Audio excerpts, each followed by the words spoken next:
Welcome to the UCM Sacred Stage podcast. I'm your host, Spiritual Minister Tiffany Keeper, and today we have an amazing guest. Jill is a prenatal medium that facilitates communication between the souls of incoming humans and their parents. Jill is going to share with us her inspiring journey of discovery and honing in this amazing, unique ability. She's going to recount touching experiences with clients and the profound messages she channels from unborn souls.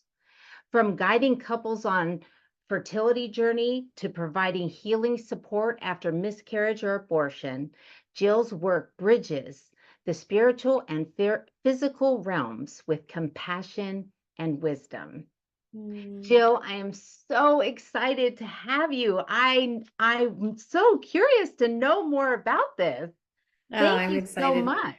I'm excited to be here with you, and I always love talking about this subject because there's a lot of people out there that don't know how amazingly possible the communication is between unborn babies and this world, and they're always excited to communicate. So it's a lot of fun. How did you discover this amazing, seriously amazing ability as a prenatal medium? Well, I was taking psychic development classes, and my teacher said the words prenatal mediumship, and my whole body just lit up. I was just all buzzy and energy, full of energy, and I actually had a vision of myself doing this kind of work in another life. And Wow. so I opened myself up and I started practicing, and I found that I was really able to connect with these souls that were coming in and give messages to their future parents about all sorts of amazing things. And then that led to a lot of other branches of the work, which we can talk about. But Mhm. yeah, just it's so neat. Wow. Can you, how does it work? How does a typical client session go? Well, if it's your typical, hey, I'm pregnant and I just want to connect with my baby, it's so interesting because so often the soul will arrive before the session even starts. Oh, And so wow. I'll just kind of start tapping in, even if I'm doing some other work, I'll start getting information. And then when the mom or the mom and dad or the couple arrive, I always find out if they know the sex because I don't want to give away anything that they don't want to know yet. And I just let them know what I'm receiving, and we talk about all sorts of amazing things, and they get to ask questions. But we start with, what can we do to make your transition easier? What are some of your life goals? A lot of times I'll kind of do a scan of their life and see what might be areas where they're going to need extra support and what the parents can do to support them during that time. Because before we come, a lot of times we plan some of our challenges just to learn different lessons. Oh, And so wow. I'll actually get to hear about that from the soul and what kind of support they need. And we'll talk about if they've been together before in other lives. A lot of times an ancestor will come through, like a deceased grandparent or a great grandparent. And just a lot of times they'll bring people with them, which is really fun too. So yeah, it's really neat. Wow, it just seems so interesting. Uh, I'm a medium, but I don't deal with incoming, and so I'm so curious to tell me some stories, some Mm. amazing memories you have. I have learned so much through this work that's been so great. I think I have a couple stories that I think I want everybody to hear. But one is just I found that over half my work turns is ended up being fertility work Oh, in some way, shape, or form. People are either wanting to start a family. I actually have worked with a few couples too that already had a family and were trying to decide if they were going to have more children. And they wanted to know if there was a soul waiting because they didn't want to decide not to have children if there was some kind of a contract that they were going to have more children. And so those have just been some amazing fun sessions. And one gal, I, she was, we weren't even meeting. We were not meeting in order to do this kind of work. I was her client and she was doing some branding for me in my business. Wow. And she was taking me through a visualization because it's spiritual marketing is her company. And as we were going through this visualization, I found myself at the portal of where souls were coming in with an old man. And so as we were walking, I said, "Why are you here?" And he said, "Well, it's time for me to come, but I'm afraid of being young again because I was abused when I was young in another life." And I said, "Okay." So I put my arm around him and we walked and we just kind of talked. And as we did, he got younger and younger. And till he said, "Okay, I think I'm ready." And so she took me out of my visualization. And I said, I didn't want to step on any boundaries, but I said, "Just out of curiosity, are you planning on having children?" And she said, "Well, we've been trying for a while, but now we're starting to talk about adopting."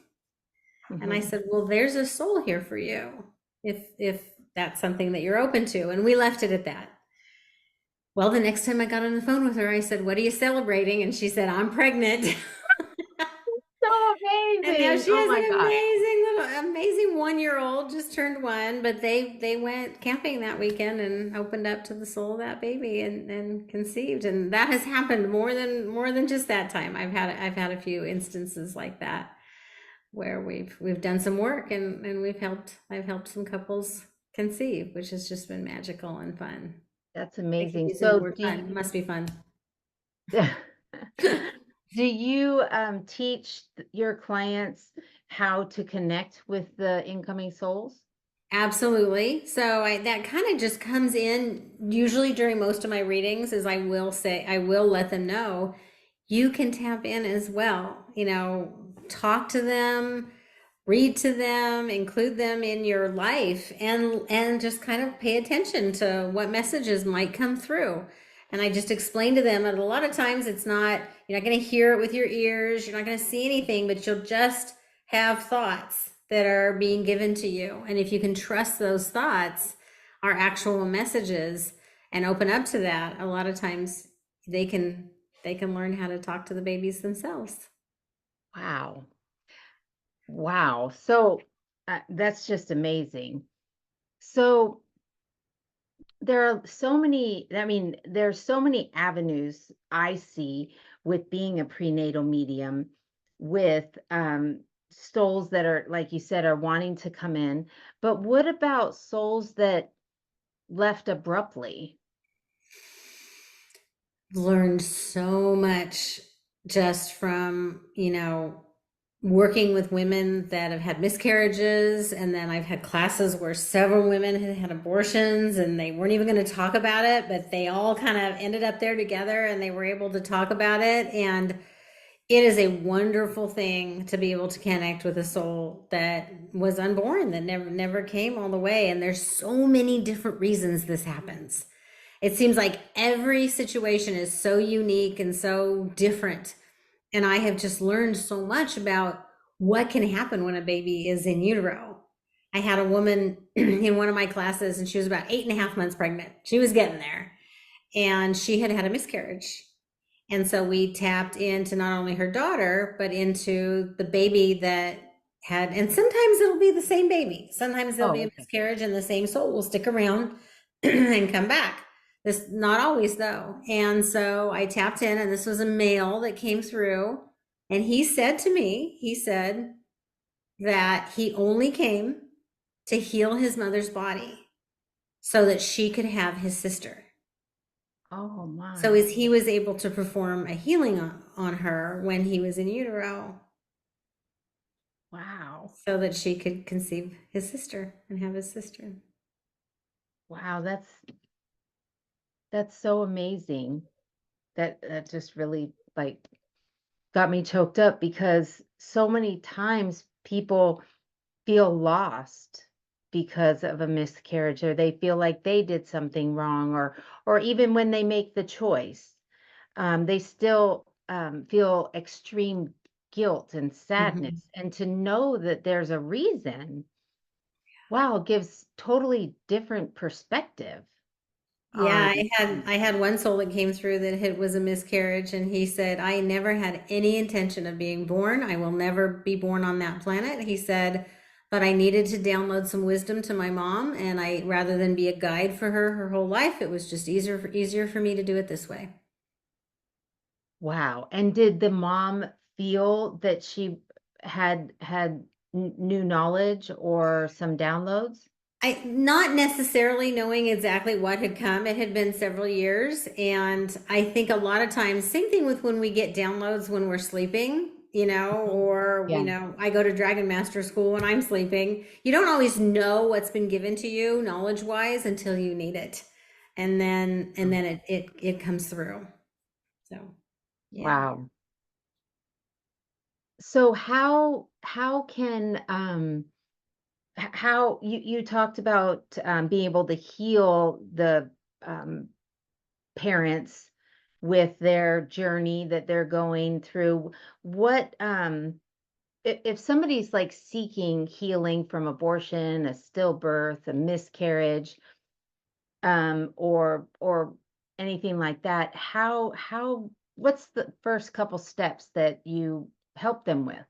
So usually the very first thing I do is I just listen for who's arrived and what information is brought, because so often the soul that was not born will come and explain and talk about it. And there's just been so many really powerful conversations around decisions and why things happen the way they were. And there's just so much comfort making that contact. I think knowing that they're okay, Hmm. and sometimes even getting the hey, I've had situations where I've been able to let someone know that wasn't going to be keeping the baby because the baby was very very bad shape, and the baby said, I'm not going to be born anyways. My body, this body can't handle me. Wow. And then, not at the beginning of the reading, the baby wasn't really sure what the soul wasn't really sure what it was going to do. But then by the end of the reading, the soul said, I really, really want to stay, and I'm going to stay until she gets pregnant again and be her baby. Oh, Yeah. what a healing experience. That's Yeah. amazing. Yeah. It's every healing experience, it's all different, Hmm. and it's not always sunshine and roses. There's Like you said. life is life, and there's so much different information that comes through, and I give what I get, and then I offer counseling and love. Hmm. Absolute unconditional love is what's being brought through, and so often that's what people need too. Yeah. And I got an amazing download one day that I think has been very comforting for a lot of people. I was really curious about the different beings and what their roles are when a soul is getting ready to come to the planet. And so I tapped into all the different entities, the dragons and the angels and the ancestors and the guides, and what are y'all doing when somebody's getting ready to come? And the message I got was that the angels are there to help make the go no go decision.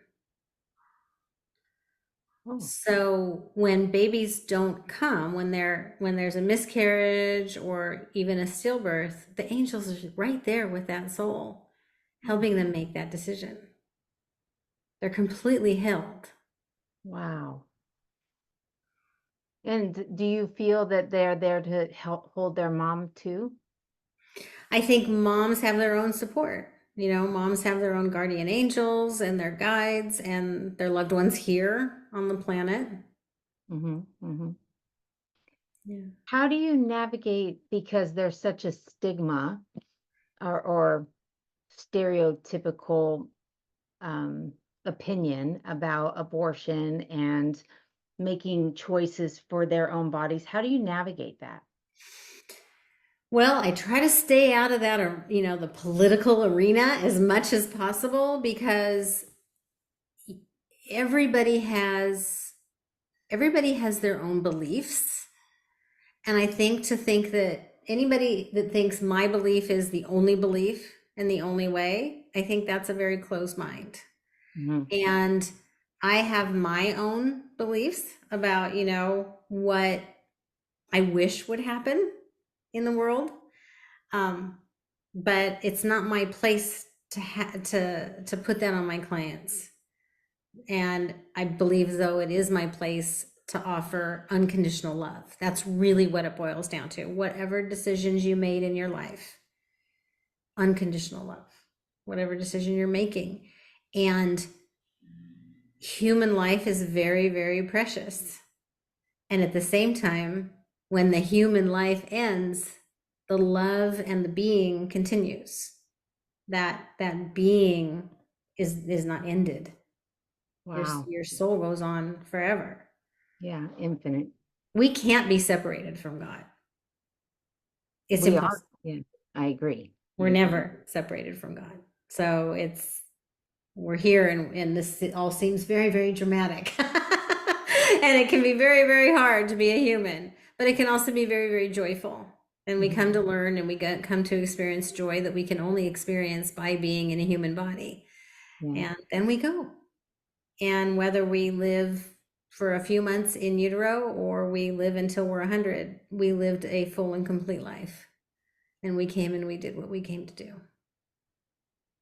I'm so glad that you said that because I think that there are numerous people that will be listening to this podcast and need to hear that message. That whether you're here for in utero for a couple months or you live till 100, you have lived a complete life. And earlier in the conversation, you had said that you tap in and see their life. Um, does that mean that that a soul chooses the celebrations and tragedies, any lessons that they need to do before they come in? I think a lot of times, yes. I think when we come, we have certain lessons that we want to learn. So we put ourselves in certain situations that we want to learn about. And we put ourselves in certain family situations, but then I think there's also many paths. I don't believe that it's all set in stone. It's like, here's my life, this is what it's going to look like, and I'm just going to have to deal with it, even if I change my mind. I think that there's always different possibilities, Mhm. but the possibility in the moment that we're talking about, that's what the soul's showing me and saying, I'll get things like, I'm kind of going to struggle, in my teens, or I'm going to struggle with this, but just tell me that, I'm going to be okay by the time I'm this age, or I'm going to have heartbreak here at this time, or there's so many different messages that I'll get about what people are coming to learn. But yeah, I think we pick our challenges, but I also think that we can make whatever we want to make out of our lives in any Yeah, moment. by choice. Mm-hmm. Mm-hmm. What advice would you give somebody that's interested in exploring their own personal abilities as a medium or incoming, outgoing, or connecting with spirit, God, goddess, all that is? I think it would be to there's a couple of things, and one big thing is take yourself out of the equation, because when you're a channel, you're channeling a message from somebody to somebody, and to not get into that I can do this mode. You're just a channel, and if you can do it without a filter, which can be a little bit challenging, and you can give everything you've got. When you're practicing being a medium or a channel, you got to give everything you get, because so often the ego or the mind will say, that doesn't make any sense. I'm not going to give that. You know, I Mhm. had somebody that was there, and we were talking to her deceased brother, and I said, I know we're in Texas and I don't think there's any orange trees in Texas, but he keeps showing me an orange orchard. And I almost didn't say that because it seemed so out there. And she said, oh, he lived on an orange orchard. Wow. So it's that trust and just giving and just knowing that you're not always going to get it right. And that's okay. That's okay. Sometimes you might give something and it might not make sense to them. It might make sense to them the next day. That's what happens a lot, is Yeah. people think, oh, yeah, that doesn't really make sense. But you just trusting, taking yourself out of the equation and practicing. It takes Yeah. practice to learn to understand what different things mean when they come through, what different symbols mean, and practice. Practice. Yes. Practice, Mm-hmm. practice, practice. Mm-hmm. Um, do you remember what you channeled? Some, and some completely not. And I honestly don't think it's up to me. I agree. A lot of times I don't remember. Yeah. Like I know the before and the after, Mm-hmm. but I don't know what comes through. Yeah. I remember Um, some and sometimes I don't. Yeah, just in the moment, I think I'm getting the message that it's not up to me. yeah. Yeah. What upcoming projects do you have going? Any events that you have or classes? Do you have any of that going on? I don't have any classes coming up right now, but I do, if anybody wants to have a reading or connect around any of these, they can go to my website. It's jillsteinclarkson.com, and we'll put the link to my services there. You can also sign up on the homepage of my website. There's a sign up for the prenatal mediumship email list. Oh, So I okay. I send stories and messages that I get and things via email too. And if I have a class, you will learn about it because you'll get an email about it. Wonderful, wonderful. So they could book a reading with you and Mhm. sign up for your email list so that they can hear of any future events or Yes. anything that you have going on. And Jill, just so everybody knows, listening today, that if Jill does have any events, we will post them here for her in the future. So if you're hearing this at any time and there's events listed, then we posted new ones. So Jill, thank you so much for sharing your amazing gift. Wow, to hold that light for incoming souls. What an honor that you have been given, but not only that, way to embrace the messages that are coming in. And I know that they are extremely grateful for you. As we saw when we were first recording, the lights going on and off. I don't know if you saw that, but they were celebrating you being with us today and helping channel their spirit and soul. So thank you so much from myself and everybody that's listening. So much fun. Thank you, Tiffany. You're welcome. We'll talk to you soon.